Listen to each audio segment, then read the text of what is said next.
മോസ്കോയെ വൻതോതിൽ ആക്രമിക്കാൻ തുടങ്ങിയത് റഷ്യയ്ക്കിപ്പോൾ വളരെ വലിയൊരു തലവേദനയായി മാറിയിരിക്കുകയാണ്. ഈ ഒരു സാഹചര്യം കാരണം റഷ്യ തങ്ങളുടെ വ്യോമ പ്രതിരോധ സംവിധാനങ്ങളിൽ ഏറ്റവും അത്യാധുനികമായ S-400, S-500 എന്നിവ മറ്റ് പല ഭാഗങ്ങളിൽ നിന്നും മാറ്റി ഇപ്പോൾ മോസ്കോയുടെ സുരക്ഷയ്ക്കായി അവിടെ കൊണ്ടുവന്ന് സ്ഥാപിച്ചിരിക്കുകയാണ്. റഷ്യ ഇങ്ങനെ ചെയ്യുന്നത് വഴി അവർക്ക് എത്രത്തോളം വലിയ നാശനഷ്ടങ്ങളാണ് സംഭവിച്ചുകൊണ്ടിരിക്കുന്നത് എന്ന് ഇപ്പോൾ ലോകത്തിന് മുന്നിൽ വ്യക്തമായിരിക്കുകയാണ്. റഷ്യയെ കൊണ്ട് വളരെ നിർണായകമായ ചില തീരുമാനങ്ങൾ എടുപ്പിക്കാൻ തക്കവണ്ണമുള്ള വലിയൊരു സൈനിക ശക്തി ഇന്ന് ഉക്രൈൻ ഉണ്ടെന്ന് അതിന്റെ പ്രസിഡന്റ് സെലൻസ്കി ഒരു അഭിമുഖത്തിൽ ഇന്ന് വ്യക്തമാക്കിയിട്ടുണ്ട്. മാത്രമല്ല, പുടിനെ കൊണ്ട് നമ്മളത് ചെയ്യിപ്പിക്കുമെന്നും അദ്ദേഹം കൂട്ടിച്ചേർത്തു. റഷ്യയുടെ പക്കൽ ആകെ മൊത്തം നോക്കുകയാണെങ്കിൽ 1-2 S-500 സംവിധാനങ്ങൾ മാത്രമാണ് ആക്റ്റീവായിട്ടുള്ളത്. അതുപോലും അവർക്ക് മറ്റ് സുപ്രധാന മേഖലകളിൽ നിന്നും മാറ്റി മോസ്കോയിൽ കൊണ്ടുവന്ന് സ്ഥാപിക്കേണ്ടി വരുന്നുണ്ടെങ്കിൽ ഈ യുദ്ധം ഇപ്പോൾ ഏത് തലത്തിലേക്കാണ് ഉയർന്നിരിക്കുന്നത് എന്ന് നമുക്ക് ഊഹിക്കാവുന്നതേയുള്ളൂ. ഇനി അടുത്തതായി പുടിൻ എന്തായിരിക്കും ചെയ്യാൻ പോകുന്നത് എന്നതിനെക്കുറിച്ച് ഇപ്പോൾ നിരവധി ചോദ്യങ്ങളാണ് ഉയർന്നു വരുന്നത്. എന്നാൽ ഇക്കാര്യങ്ങളെല്ലാം ലോകത്തോട് വിളിച്ചു പറഞ്ഞ സെലൻസ്കി കഴിഞ്ഞ ഒരൊറ്റ ദിവസം കൊണ്ട് മാത്രം ഉക്രൈനിൽ എത്രത്തോളം വലിയ നാശനഷ്ടങ്ങളാണ് ഉണ്ടായതെന്ന് പറയാൻ മറന്നുപോയി എന്ന് തോന്നുന്നു. അതുകൊണ്ട് ഇന്നത്തെ ഈ വീഡിയോയിലൂടെ നമ്മൾ അറിയാൻ പോകുന്നതും റഷ്യയ്ക്കുള്ളിൽ ഇപ്പോൾ നടന്നുകൊണ്ടിരിക്കുന്ന പ്രശ്നങ്ങളെക്കുറിച്ചും അതിനൊപ്പം തന്നെ പ്രസിഡന്റ് സെലൻസ്കി പറയാൻ വിട്ടുപോയ ഉക്രൈൻ ചില ഞെട്ടിക്കുന്ന യാഥാർത്ഥ്യങ്ങളെക്കുറിച്ചുമാണ്. എല്ലാം ഈ വീഡിയോയിലൂടെ വിശദമായി അറിയാം. ആദ്യം നമുക്ക് പ്രസിഡന്റ് സെലൻസ്കി എന്താണ് പറഞ്ഞതെന്നും റഷ്യയെക്കുറിച്ച് വന്നിരിക്കുന്ന പുതിയ അപ്ഡേറ്റുകൾ എന്തൊക്കെയാണെന്നും നോക്കാം. കാരണം ഉക്രൈന് സംഭവിച്ച നാശനഷ്ടങ്ങളുടെ ലിസ്റ്റ് കുറച്ചധികം വലുതാണ്. റഷ്യയ്ക്ക് മേൽ ഉക്രൈൻ തുടർച്ചയായി ആക്രമണങ്ങൾ നടത്തിക്കൊണ്ടിരിക്കുകയാണ്. ഉക്രൈന്റെ ലോങ് റേഞ്ച് ഡ്രോണുകൾ റഷ്യയിലെ റിഫൈനറികളിൽ അവരുടെ പ്രധാന എനർജി ഇൻസ്റ്റാളേഷൻസിനെയും ലക്ഷ്യം വെച്ച് ആക്രമിക്കുന്നത് യുദ്ധത്തിന്റെ തീവ്രത വർദ്ധിപ്പിച്ചിരിക്കുകയാണ്.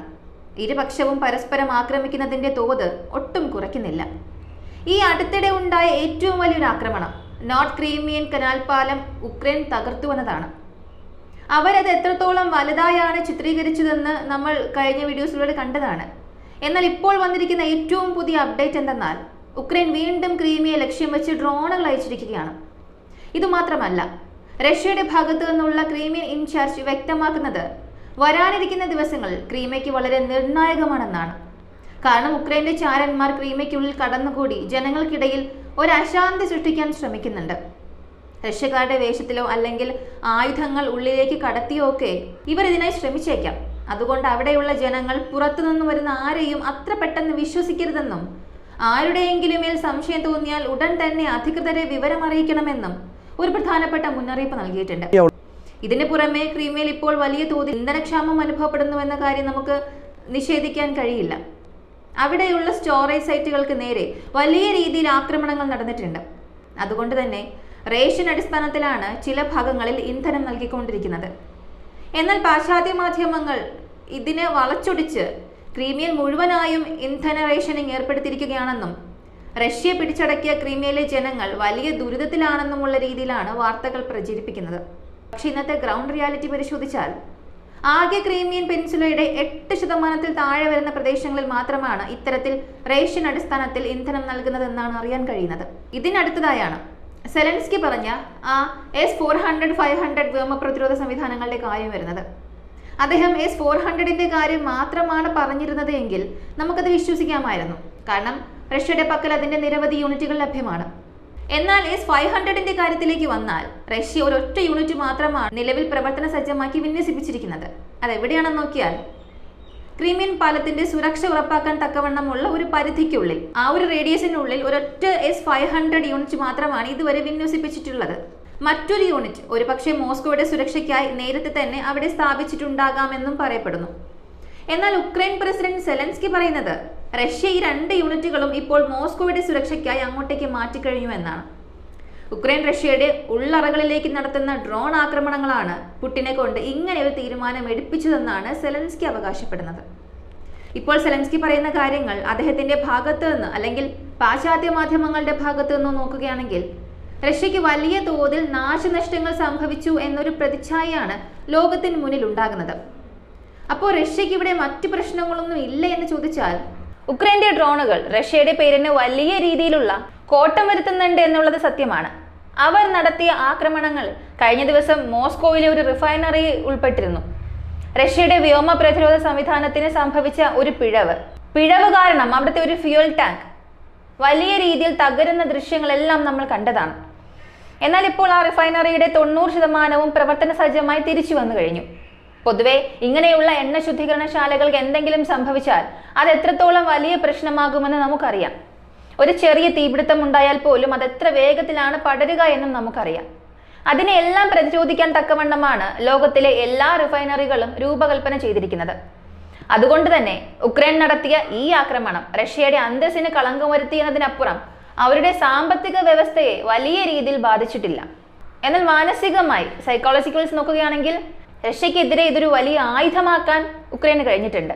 നോക്കൂ, ഞങ്ങൾ മോസ്കോയെ പോലും ആക്രമിച്ചിരിക്കുന്നു എന്ന് അവർക്ക് കാണിക്കാൻ സാധിക്കും. അവിടുത്തെ ക്രൂഡ് ഓയിൽ ടാങ്കുകളിൽ ഡ്രോണുകൾ വന്നിരിക്കുമ്പോൾ ഉയരുന്ന ആ ഒരു കറുത്ത പുക ലോകത്തിന് മുന്നിൽ കാണിച്ചുകൊണ്ട് പ്രൊപ്പഗണ്ട വഴിയും PR സ്റ്റണ്ട് വഴിയും റഷ്യക്കെതിരെ വലിയൊരു വിജയം നേടിയതായി കാണിക്കാൻ ഉക്രൈൻ സാധിക്കുന്നുണ്ട്. റഷ്യയെക്കുറിച്ച് ഇത്രയധികം സംസാരിച്ച പ്രസിഡന്റ് സെലൻസ്കി കഴിഞ്ഞ ഒരൊറ്റ ദിവസത്തിൽ 24 മണിക്കൂറിനുള്ളിൽ ഉക്രൈനുള്ളിൽ എന്തൊക്കെയാണ് സംഭവിച്ചതെന്ന് മാത്രം മിണ്ടിയിട്ടില്ല. അത് ഓരോന്നായി ഞാനിപ്പോൾ വ്യക്തമായി പറഞ്ഞുതരാം. അത് കേട്ട് കഴിയുമ്പോൾ ഈ യുദ്ധത്തിൽ യഥാർത്ഥത്തിൽ ആർക്കാണ് വലിയൊരു പ്രശ്നമെന്ന് നിങ്ങൾക്ക് തന്നെ മനസ്സിലാകും. കാരണം സാധാരണയായി നമ്മൾ വാർത്തകൾ പരിശോധിക്കുമ്പോൾ ഏതെങ്കിലും ഒരു ഭാഗത്ത് ഉക്രൈന് സംഭവിച്ച നാശനഷ്ടങ്ങളെ കുറിച്ച് വരാറുള്ളതാണ്. എന്നാൽ കഴിഞ്ഞ ഒരൊറ്റ ദിവസം ഏത് മാധ്യമങ്ങൾ എടുത്ത് നോക്കിയാലും സെലൻസ്കി പറഞ്ഞ കാര്യങ്ങൾ മാത്രമാണ് കാണാൻ കഴിയുന്നത്. റഷ്യ പ്രതിസന്ധിയിലാണ്, റഷ്യ S-500 മാറ്റിവെക്കുന്നു എന്നുള്ള വാർത്തകൾ മാത്രം. ഇതല്ലാതെ ഉക്രൈന് സംഭവിച്ച നാശനഷ്ടങ്ങളെ കുറിച്ചുള്ള വാർത്തകൾ എങ്ങും കാണാനില്ല. ശരി, അവർ പറഞ്ഞില്ലെങ്കിൽ എന്താ, നമുക്കത് പറയാം. അതിൽ ഒന്നാമത്തെ സംഭവം സാബ്രോസേഷ്യ മേഖലയിൽ നടന്ന ഇരട്ട ആക്രമണമാണ്. എന്താണ് ഈ ഡ്യുവൽ അറ്റാക്ക്? ഇതിൽ ഒന്ന് അവിടുത്തെ ഗ്യാസ് സ്റ്റോറേജ് സൈറ്റിന് നേരെയാണ് നടന്നത്. മറ്റൊന്ന് വളരെ പ്രധാനപ്പെട്ട ചില പാലങ്ങൾക്ക് നേരെയും. സാബ്രോസേഷ്യ എന്ന് കേൾക്കുമ്പോൾ തന്നെ നമുക്കറിയാം അത് നിപ്രോ നദിക്കരയിലാണ്. നിപ്രോ നദിയുടെ കിഴക്ക് വശം ഇപ്പോൾ റഷ്യയുടെ നിയന്ത്രണത്തിലാണ്, മറുഭാഗത്ത് ഉക്രൈന്റെ പ്രവിശ്യകളും. എന്നാൽ ഇതിനിടയിൽ ഈ നദി മുറിച്ചു കടക്കാൻ പ്രധാനപ്പെട്ട 5 പാലങ്ങൾ മാത്രമാണുള്ളത്. ഈ 5 പാലങ്ങളും റഷ്യക്ക് വളരെ പ്രധാനപ്പെട്ടതാണ്. അതായത് റഷ്യക്ക് എപ്പോഴെങ്കിലും ഈ നദി കടന്ന് ഉക്രൈൻ നേരെ ഒരു സർപ്രൈസ് അറ്റാക്ക് നടത്തണമെങ്കിൽ ഈ പാലങ്ങൾ കൂടിയേ തീരും. അതുപോലെ തന്നെ ഉക്രൈനും ഇതിന്റെ പ്രാധാന്യത്തെക്കുറിച്ച് വ്യക്തമായി അറിയാം. തങ്ങൾക്കൊരു തിരിച്ചടി നൽകി ഉള്ളിലേക്ക് കയറണമെങ്കിലും അല്ലെങ്കിൽ റഷ്യ പെട്ടെന്ന് ആക്രമിക്കാൻ വരുന്നത് തടയണമെങ്കിലും ഈ പാലങ്ങൾ എത്രത്തോളം നിർണായകമാണെന്ന് അവർക്ക് നന്നായി അറിയാം. അതുകൊണ്ട് തന്നെ 2 കൂട്ടരുടെയും കണ്ണ് എപ്പോഴും ഈ പാലങ്ങൾക്ക് മേലുണ്ട്. റഷ്യ ഇങ്ങോട്ടേക്ക് വരുമോ എന്ന് നോക്കി ഉക്രൈനും, ഉക്രൈൻ അങ്ങോട്ടേക്ക് വരുമോ എന്ന് നോക്കി റഷ്യയും വഴിമേൽ മിഴിനട്ടിരിക്കുന്നത് പോലെ എപ്പോഴും കാത്തിരിക്കുകയാണ്. അതിൽ കിഴക്കൻ മേഖലയിലുള്ള 2 പ്രധാനപ്പെട്ട പാലങ്ങളാണ് ഇന്നലെ റഷ്യ പൂർണ്ണമായും തകർത്ത് കളഞ്ഞത്. അതും റഷ്യയുടെ FAB സീരീസ് ബോംബുകൾ വർഷിച്ചുകൊണ്ട്. ആ പാലത്തിലേക്കുള്ള വഴി തന്നെ അവർ പൂർണ്ണമായി ഇല്ലാതാക്കി. ഇത് റഷ്യയുടെ ഭാഗത്തു നിന്നുള്ള വളരെ തന്ത്രപരമായ ഒരു നീക്കമാണ്. റഷ്യ എന്തിനാണ് ഇപ്പോൾ ഇങ്ങനെ ചെയ്തതെന്ന് പരിശോധിച്ചാൽ ഒരുപക്ഷെ ഉക്രൈൻ അടുത്തൊരു കൗണ്ടർ ഒഫൻസീവിന് തയ്യാറെടുക്കുന്നുവെന്ന വിവരം റഷ്യക്ക് ലഭിച്ചു കാണും. അതിനു മുൻപ് ഉക്രൈന്റെ വഴിയടയ്ക്കുക എന്നത് മാത്രമല്ല റഷ്യയുടെ ലക്ഷ്യം. റഷ്യയുടെ പക്കൽ താൽക്കാലികമായി നിർമ്മിക്കാൻ കഴിയുന്ന 100 കണക്കിന് പാലങ്ങൾ, പോണ്ടൂൺ ബ്രിഡ്ജസ് ഉണ്ട്. അത് നിർമ്മിക്കാനുള്ള അത്യാധുനിക വാഹനങ്ങളും ലഭ്യമാണ്. ഇത് ഉപയോഗിച്ച് റഷ്യക്ക് എപ്പോൾ വേണമെങ്കിലും നദി കടന്ന് ഉക്രൈന് നേരെ വലിയൊരു സർപ്രൈസ് അറ്റാക്ക് നടത്താൻ കഴിയും. എന്നാൽ തിരിച്ച് ഉക്രൈന് ഈ നദി കടന്നു വന്ന് റഷ്യ ആക്രമിക്കുക എന്നത് ഇനി അത്ര എളുപ്പമാകില്ല. അടുത്തത് അവിടുത്തെ ഗ്യാസ് സ്റ്റോറേജ് സൈറ്റുകൾക്ക് നേരെ നടന്ന ആക്രമണമാണ്. സാബ്രോസേഷ്യയിൽ മാത്രമല്ല കാർഖീവ് മേഖലയിലും ഇതേ രീതിയിൽ ഒരു വലിയ ഗ്യാസ് സ്റ്റോറേജ് സൈറ്റ് തകർക്കപ്പെട്ടിട്ടുണ്ട്. സാബ്രോസേഷ്യയിൽ തകർന്നത് അത്ര വലിയ പ്രശ്നമല്ല, കാരണം അത് നദിയുടെ ഈ ഭാഗത്തായതുകൊണ്ട് ഉക്രൈൻ അത് ഉപയോഗിക്കുന്നത് വളരെ കുറവായിരുന്നു. അതൊരു ബഫർ സോണിൽ പെട്ടുപോയതുകൊണ്ട് ഉക്രൈൻ അതിനെ അത്ര അധികം ആശ്രയിച്ചിരുന്നില്ല. എന്നാൽ കാർഖീവിലുള്ള ഈ ഗ്യാസ് സ്റ്റോറേജ് സൈറ്റ് ഉക്രൈൻ വളരെ ആക്റ്റീവായി ഉപയോഗിച്ചുകൊണ്ടിരുന്ന ഒന്നായിരുന്നു. ഏതാണ്ട് ആ ഒരു റീജിയനിൽ വലിയൊരു പങ്കും ഗ്യാസ് സപ്ലൈ ചെയ്യുന്ന ഒരു പ്രധാന കേന്ദ്രമായിരുന്നു. അതിനെയാണ് റഷ്യ ഇപ്പോൾ പൂർണ്ണമായും തകർത്തിരിക്കുന്നത്. ധാർമ്മികമായി ഇത് തെറ്റല്ലേ എന്ന് ചോദിച്ചാൽ തീർച്ചയായും ഇതൊരു തെറ്റായ കാര്യം തന്നെയാണ്. കാരണം ഇത് ഉക്രൈൻ സൈന്യത്തെക്കാൾ കൂടുതൽ അവിടെയുള്ള സാധാരണ ജനങ്ങൾക്കാണ് ഉപകാരപ്പെട്ടിരുന്നത്. റഷ്യ നടത്തുന്ന ഇത്തരം ആക്രമണങ്ങളെ വിമർശിക്കുന്ന പാശ്ചാത്യ മാധ്യമങ്ങൾ ഈ ഒരു വിഷയത്തെയും വിമർശിക്കുന്നതിൽ തെറ്റില്ല. കാരണം റഷ്യ തകർത്തത് സാധാരണക്കാർ ഉപയോഗിക്കുന്ന ഇൻഫ്രാസ്ട്രക്ചറാണ്. പക്ഷേ പാശ്ചാത്യ മാധ്യമങ്ങൾ ഇപ്പുറത്ത് നടക്കുന്ന കാര്യങ്ങൾ കാണിക്കുന്ന അത്രയൊന്നും റഷ്യയ്ക്കുള്ളിൽ ഉക്രൈൻ കാരണം നടക്കുന്ന കാര്യങ്ങളൊന്നും പുറത്തു കാണിക്കാറില്ല. ഇന്നലെ ബ്രിയാൻസ് മേഖലയിൽ സാധാരണക്കാർ സഞ്ചരിച്ച ഒരു വാൻ അത് സൈന്യം ഉപയോഗിക്കുന്നതോ സൈന്യവുമായി ബന്ധമുള്ളൊരു വാഹനമോ ആയിരുന്നില്ല. ഒരു സിവിലിയൻ വാനിന് നേരെ ഉക്രൈൻ FPV ഡ്രോൺ ആക്രമണം നടത്തി. ഏതോ ലക്ഷ്യം തെറ്റിവന്ന് ഇടിച്ചതുമല്ല. വ്യക്തമായി ആ ദൃശ്യങ്ങൾ കണ്ട് സിവിലിയൻ വാഹനമാണെന്ന് ഉറപ്പിച്ചതിന് ശേഷം തന്നെയാണ് അവർ ആക്രമിച്ചത്. ഇതിലൊരു കുട്ടിയും കൊല്ലപ്പെട്ടു. ഏതാണ്ട് 13 വയസ്സുള്ള ഒരു പെൺകുട്ടിയാണ് മരിച്ചത്. കൂടെ ഉണ്ടായിരുന്ന മറ്റൊരാൾക്ക് ഗുരുതരമായി പരിക്കേൽക്കുകയും ചെയ്തു. ഇതിനെക്കുറിച്ച് എവിടെയെങ്കിലും വാർത്ത വന്നോ എന്ന് നോക്കിയാൽ ഒരു ചെറിയ വാർത്തയായി പോലും ആരും ഇത് കവർ ചെയ്തില്ല. ഇപ്പുറത്ത് ഗ്യാസ് സ്റ്റോറേജ് തകർത്തത് വലിയൊരു സംഭവമായി ആഘോഷിക്കുന്നവർ, അപ്പുറത്ത് സാധാരണക്കാർക്ക് നേരെ നടത്തിയ ആക്രമണങ്ങൾ, അതിനെക്കുറിച്ച് ഒരു അക്ഷരമിണ്ടെന്നില്ല. രണ്ട് ഭാഗത്തു നിന്നും ചെയ്യുന്നത് തെറ്റ് തന്നെയാണ്.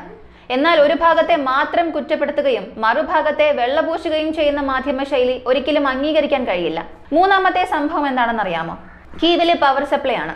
കീവിൽ ഇപ്പോൾ യാതൊരുവിധ പ്രശ്നമില്ല. റഷ്യ ഭയന്ന് തങ്ങളുടെ S-400, S-500 വ്യോമ പ്രതിരോധ സംവിധാനങ്ങളെല്ലാം മോസ്കോയിൽ കൊണ്ടുപോയി സ്ഥാപിക്കുകയാണ്. കണ്ടില്ലേ, സെലൻസ്കി എത്ര വലിയ കാര്യമാണ് ചെയ്തത് എന്നൊക്കെ പറയുന്നവർ ഒരു നിമിഷം വെയിറ്റ് ചെയ്യാം. ഒന്ന് കീവിലേക്ക് തിരിഞ്ഞു നോക്കുക. കീവിലേക്ക് വൈദ്യുതി എത്തിക്കുന്നതിൽ പ്രധാന പങ്ക് വഹിക്കുന്ന ചില പ്രൈവറ്റ് കമ്പനികളുണ്ട്. അതിൽ ഏറ്റവും പ്രധാനപ്പെട്ട ഒന്നാണ് ഗ്യാസ്നോ എനർജി കമ്പനി. കാരണം കീവിലേക്ക് വരുന്ന വൈദ്യുതിയുടെ 1/4 ഇവർ വഴിയാണ് വിതരണം ചെയ്യുന്നത്. അതിന്റെ CEO ആയ കോവലങ്കോ ഇപ്പോൾ വളരെ നിർണായകമായ ഒരു പ്രഖ്യാപനം നടത്തിയിരിക്കുകയാണ്. കീവിലുടനീളം അടിയന്തരാവസ്ഥയ്ക്ക് സമാനമായ പവർ കട്ട് ഏർപ്പെടുത്താൻ പോവുകയാണ്. നമ്മളിൽ ഇപ്പോൾ വൈദ്യുതി ഒട്ടും തന്നെ അവശേഷിക്കുന്നില്ല. റഷ്യ ഈ അടുത്ത കാലത്ത് നടത്തിയ ആക്രമണങ്ങളിൽ നമ്മുടെ പവർ ഗ്രിഡുകൾ ഭൂരിഭാഗവും തകർന്നു പോയിരിക്കുകയാണ്. അതുകൊണ്ട് അടിയന്തര സാഹചര്യങ്ങൾ കണക്കിലെടുത്ത് സർക്കാർ ഓഫീസുകൾ ഉൾപ്പെടെയുള്ള എല്ലാ മേഖലകളിലും വലിയ രീതിയിലുള്ള പവർ കട്ട് ഉണ്ടാകുമെന്നാണ് അറിയിച്ചിരിക്കുന്നത്. ഇതാണ് ഇപ്പോഴത്തെ കീവിന്റെ യഥാർത്ഥ അവസ്ഥ. ഇതേ അവസ്ഥ മോസ്കോയ്ക്കാണ് വന്നിരുന്നതെങ്കിൽ ഈ പാശ്ചാത്യ മാധ്യമങ്ങൾ അത് എത്രത്തോളം വലിയ ചർച്ചയാക്കുമായിരുന്നു എന്ന് നമുക്കറിയാം. ശരി, അതും വിടാം. കഴിഞ്ഞ ഒരൊറ്റ ദിവസത്തിനുള്ളിൽ ഇത്രയധികം സംഭവങ്ങളാണ് അവിടെ നടന്നിരിക്കുന്നത്. കഴിഞ്ഞ 2 മാസത്തെ കണക്കുകൾ മാത്രം എടുത്തു നോക്കിയാൽ ഉക്രൈൻ സൈന്യം ഉപയോഗിച്ചുകൊണ്ടിരുന്ന 140-ലധികം ഫ്യൂവൽ സ്റ്റോറേജ് സൈറ്റുകളും ഗ്യാസ് സംഭരണ കേന്ദ്രങ്ങളുമാണ് റഷ്യ തകർത്ത് കളഞ്ഞത്. അവരുടെ സൈനിക വാഹനങ്ങൾക്കും മറ്റും ഉപയോഗിക്കുന്ന ഈ ഇന്ധനം സൂക്ഷിച്ചിരുന്ന 100-ലധികം സ്ഥലങ്ങളിലാണ് ഇത്തരത്തിൽ ആക്രമണം നടന്നിട്ടുള്ളത്. സാധാരണയായി ഇത്തരം സ്ഥലങ്ങളിൽ ആക്രമണം ഉണ്ടാകുമ്പോൾ അതിന്റെ ആഘാതം വളരെ വലുതായിരിക്കും. തുടർച്ചയായി ആക്രമണം ഉണ്ടായാൽ ആ പ്രദേശം പൂർണ്ണമായും തകരും. എന്നാൽ ആക്രമണത്തിന്റെ തീവ്രത അനുസരിച്ച് അത് വീണ്ടെടുക്കാൻ കഴിയുമോ ഇല്ലയോ എന്ന് പറയാനാകും. ഇനി ഇതിൽ പകുതി കണക്കാക്കിയാൽ പോലും കുറഞ്ഞത് 70 മുതൽ 80 വരെയെങ്കിലും ഇന്ധന സംഭരണ കേന്ദ്രങ്ങൾ പൂർണ്ണമായും തകർക്കപ്പെട്ടിട്ടുണ്ടാകും.